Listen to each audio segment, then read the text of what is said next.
Praise the Lord. Hallelujah. प्रभू येशूच्या नावाला गौरव असो. परत एकदा ब्रदर सिस्टर आपण देवाच्या उपस्थितीमध्ये आहोत आणि देवाचं वचन किती खरं सांगतं की प्रभूच्या उपस्थितीमध्ये आनंदाची परिपूर्णता आहे. येस.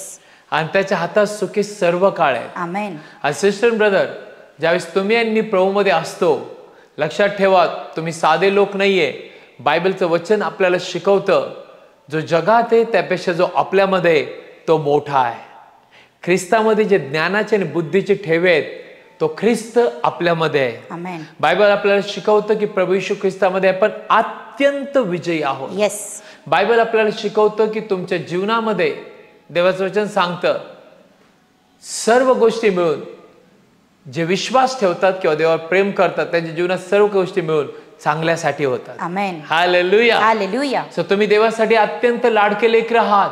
प्रभू येशू सगळ्यात जास्ती तुमच्यावर पर्सनल वैयक्तिक प्रेम करतो. मग त्याने आपल्याला एक वचन दिलंय. प्लीज वाचूया. ऐका, जर तुम्ही मत्ते 6व्या अध्यायामध्ये आलात आणि प्लीज कृपा करून वाचूया 25 वचनाच्या पुढे. मत्ते 6वा अध्याय आणि 25 वचनाच्या पुढे आपण येऊया. प्लीज या देवाचं वचन वाचूया. यामुळे मी तुम्हाला सांगतो की आपण काय खावे आणि आपण काय प्यावे अशी आपल्या जीवाविषयी किंवा आपण काय पांघरावे अशी आपल्या शरीराविषयी काळजी करू नका. देव म्हणतो काळजी करू नका. हा बोलणारा माणूस नाहीये, हा जिवंत तारणारा प्रभू येशू ख्रिस्त आपल्याशी बोलतोय. काळजी करू नका. ना पुढे असेल वाचूया.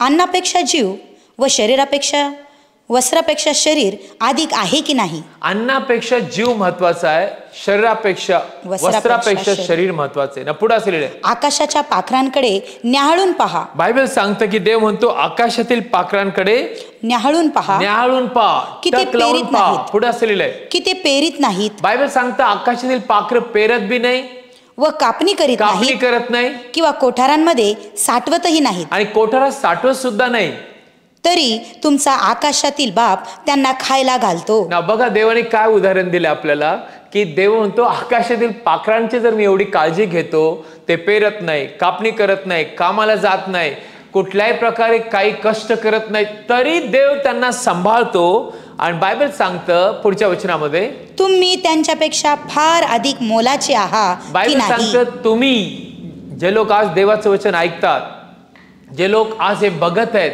सिस्टर ब्रदर, तुम्ही प्रभू येशू जो राजांचा राजा, प्रभूंचा प्रभू, अनादी कालापासून अनंत कालापर्यंत असणारा देव, जो सदा सर्व काळ जिवंत, ज्याला अमरण नाही, जो केव्हाच मरत नाही, बायबल सांगतो तो अगम्य उजेडात राहतो, ज्याने तुम्हाला आणि माझ्यामध्ये श्वास टाकला आणि आपल्याला बनवलं, तो येशू म्हणतो तू माझ्या दृष्टीने मौल्यवान आहेस. आमेन.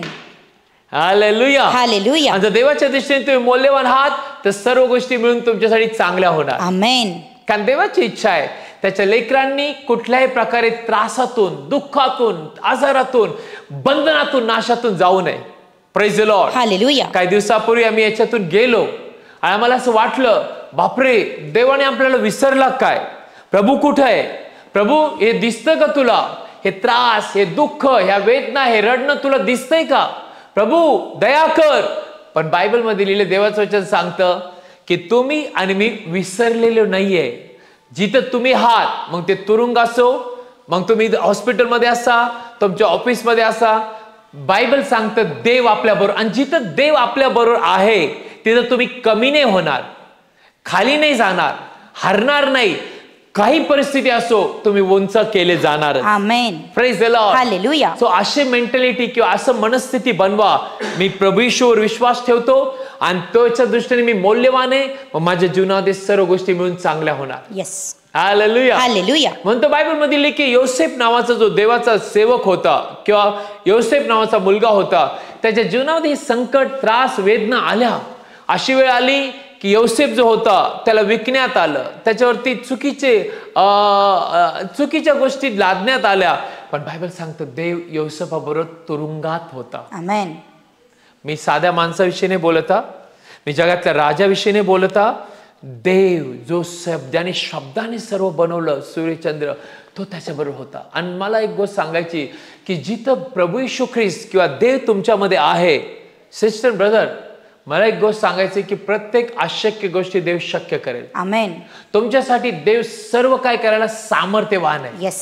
शेवटी देवाने योसेफासाठी दरवाजा उघडला. डायरेक्ट जेलमधून, मी नेहमी सांगतो, डायरेक्ट तुरुंगामधून डायरेक्ट योसेफाला राजासमोर, आणि राजासमोरून डायरेक्ट मिस्राचा पंतप्रधान. आणि हे देव करू शकतो. येस. हे प्रभू करू शकतो, कारण त्याच्या वचनात लिहिलंय, तुम्ही आकाशातील पाखरांपेक्षाही मौल्यवान आहात. आमेन. तुमच्या डोक्याचे केस मोजलेले आहेत. वाचूया एक वचन आपण ऐकूया, प्लीज वाचूया. जर तुम्ही मत्ते 10 मध्ये आलात, 29 ते 31 वचन आपण ऐकूया. प्लीज वाचूया, ऐका देवाचं वचन. मत्ते 10:29 सिस्टर वाचूया 31 पर्यंत. 2 चिमण्या एका पैशाला विकतात की नाही? हा.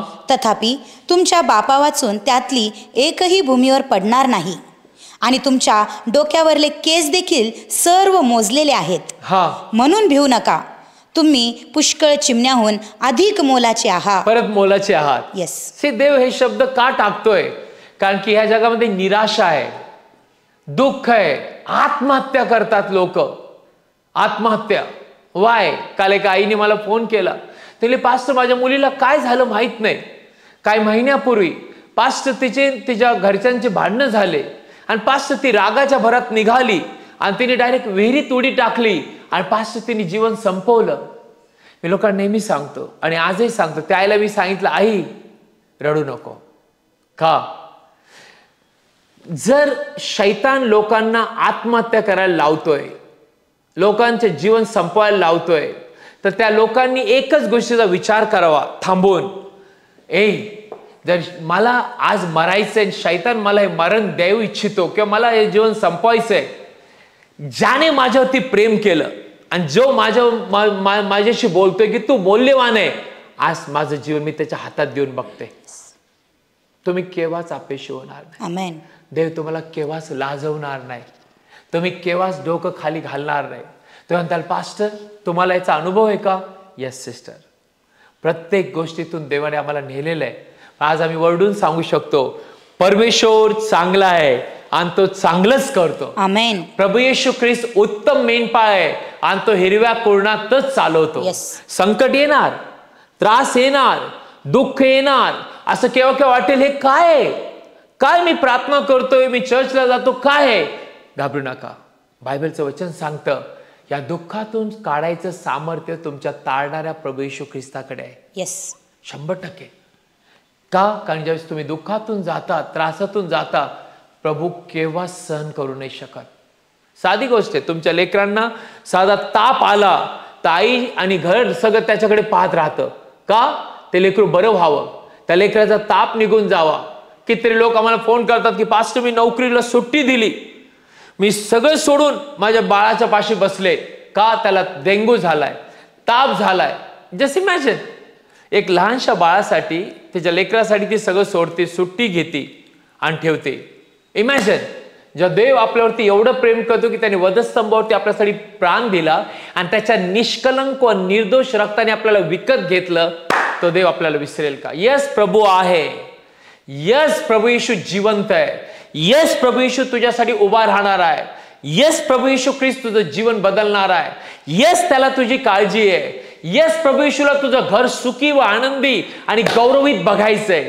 यस, देवाला तुझे दुःखाचे वस्त्र काढून तुझ्यावरती आशीर्वादाचे आणि आनंदाचे वस्त्र टाकायचे. कारण बायबलचं वचन सांगतं, तू येशू ख्रिस्ताच्या दृष्टीने मौल्यवान आहे. Amen. Hallelujah. Hallelujah. Praise the Lord. Hallelujah. अनेक लोक आम्हाला साक्ष देतात की पास्टर मी वेदनेतून गेला. एका बहिणीने मला साक्ष दिली, त्यांनी, पास्टर माझ्या जीवनामध्ये मी अत्यंत त्रासातून जात होते, माझं घर तुटलेलं होतं, माझ्या जीवनामध्ये मी त्रासातून जात होते. तिने मला लिहिलंय की पास्टर 30 वर्ष मी या त्रासातून गेले, प्रत्येक वेदनेतून. मला येशू ख्रिस्त माहीत नव्हता, पण एकदा कोणीतरी मला सांगितलं, प्रभू येशूकडे ये, देवबाप तुझी हाक ऐकेल, प्रार्थना ऐकेल. पास्टर मी प्रभू येशूकडे आले आणि माझं जीवन मी प्रभूला दिलं. त्या दिवसापासून मी सांगेल की देवाने मला दृष्टी दिली, देवबापाने माझं जीवन आशीर्वादित केलं. आज मी प्रभू येशूमध्ये आनंदी आहे. यु नो का? काही लोक मला म्हणतील की पास्टर मग या जगामध्ये किती लोक दुःखी आणि त्रासामध्ये, देव त्यांची काळजी का घेत नाही? नो, देव म्हणतो, अवकष्टी आणि भाराकंजनो तुम्ही मजकडे या, म्हणजे मी तुम्हाला विसावा देईन. देवाची इच्छा आहे की लोकांनी त्याच्याकडे यावं, त्याच्यावरती विश्वास ठेवावा, कारण त्याने तुला नावाने बोलवलंय. अहो कष्टकरी आणि भारांकन, आजारी, दुःखातल्या लोकांनो तुम्ही मजकडे या. काही बदलू नका, काय देऊ नका प्रभूला. तो तुम्हाला विसावा देईल, सार्वकालिक जीवन देईल, तारण देईल, तुम्हाला या संकटातून काढेल आणि तो तुम्हाला सांगेल माझ्या मुली, माझ्या मुला, यस तू माझ्या दृष्टीने मौल्यवान आहे. आणि ज्यावेळेस देव तुमच्याशी अशा प्रकारे बोलेल, लक्षात ठेवा तुमचं जीवन सारखं नाही राहणार, आशीर्वादित होईल. या आपण प्रार्थना करूया. रोज 10 मिनिटं 15 मिनिटं आपण वचन ऐकूया. तुमचा विश्वास बळकट होणार. दुसऱ्यांना सांगा ज्यांना माहित नाही त्यांना. आणि तुम्ही आपल्यासाठी प्रभू येशूसाठी आपलं हृदय उघडा. डोळे बंद करा. आज तुम्ही पहिली वेळेस मला बघत असताल, ऐकत असताल, लांब असताल, माझ्या मागे एक प्रार्थना करा. पूर्ण हृदयाने अर्थ समजून माझ्या गुणा, हे प्रभू येशू, मी पूर्ण हृदयाने तुमच्यावर विश्वास ठेवते. प्रभू येशू तुम्ही माझ्यासाठी आला, माझ्यासाठी प्राण दिला, आणि तिसऱ्या दिवशी पुन्हा उठला, असा माझा विश्वास आहे. हे प्रभू मला क्षमा कर. प्रभू येशू माझ्या हृदयात ये. तू माझा तारणारा देव आहेस. आजपासून मी प्रभू येशूवर विश्वास ठेवतो. मी कबूल करतो. मी जिवंत देवाचे लेकरू आहे. प्रभू येशूच्या नावात माझं तारण झालेलं आहे. दया कर प्रभू माझ्यावर. प्रभू येशूच्या नावात आमेन. प्रार्थना करूया. डोळे बंद करा. आपल्या आजारी भागावर जिथं त्रास आहे तिथं हात ठेवा. फादर प्रभू येशूच्या नावात मी यांना आशीर्वाद देतो. पवित्र आत्म्याने, कृपेने, वचनाने, देवाच्या प्रीतीने आशीर्वादित व्हा. शैतानाची प्रत्येक योजना, प्लॅन, आजार, रोग मी आज्ञा देतो प्रभू येशूच्या नावात निघून जा. आणि प्रभू येशूच्या नावात मी आज्ञा देतो शरीर, जीव, आत्मा बरे हो, आशीर्वादित व्हा. प्रत्येक इच्छा प्रभू येशूच्या नावात पूर्ण केली जा. आणि आजपासून फादर त्यांना तुझं प्रेम कळो आणि त्यांना कळो की देवाच्या नजरेत ते मौल्यवान आहे. प्रत्येक आडलेलं काम पूर्ण हो. सुंदरचं लेकरू जिला नाहीये लेकरू बा मी स्वीकारतो. फादर प्रत्येक इच्छा आणि गरजा पूर्ण कर प्रभू येशूच्या नावात. Amen. Praise the Lord. Hallelujah. देव बाप तुम्हाला अजून वाढो. परत एकदा 8:30 वाजता प्रत्येक दिवशी आपण असतो विनयार्ड वर्कर ब्लेसेड चर्चच्या YouTube चॅनलवर. प्लीज बघत जा. आणि शुक्रवारी संध्याकाळी 7 ते 9 प्रार्थना सभा असते. रविवारी सकाळी 10:30 ते 1 YouTubeवर बघू शकता. आणि देव बाप तुम्हाला आशीर्वाद करो. थँक्यू. God bless you.